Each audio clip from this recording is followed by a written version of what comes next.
మరి చంద్రబాబు నాయుడు గారి రాష్ట్రాన్ని 12 సంవత్సరాలు 13 సంవత్సరాలు ముఖ్యమంత్రిగా ఉండి ఈ పార్టీని అన్ని విధాలుగా ముందుకు నడిపించి ఈ కార్యకర్తలు అందరికీ కూడా నేనున్నాను తెలుగుదేశం పార్టీకని నడుం కట్టుకుని ఆనాటి నుంచి ఈనాటి వరకు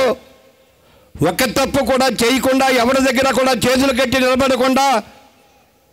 మరి రాష్ట్రాన్ని పరిపాలించిన ముఖ్యమంత్రి చంద్రబాబు నాయుడు గారిని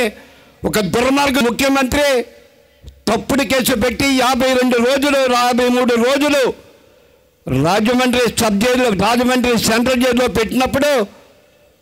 నేనున్నాను మీ నాయకుడికి దర్శనంగా ఈ రాష్ట్రాన్ని కాపాడటానికి నేను ఆయన కలిపి పొత్తుండి ఈ రాష్ట్రంలో జగన్ గారి పరిపాలన అంతం చేయాలని ముందుకొచ్చిన పవన్ కళ్యాణ్ గారి పిలుపుకి నేను స్పందించి మా నాయకుడు జైల్లో ఉన్నప్పుడు ఆయన కన్నీళ్లు దొడిచిన వ్యక్తికి నేను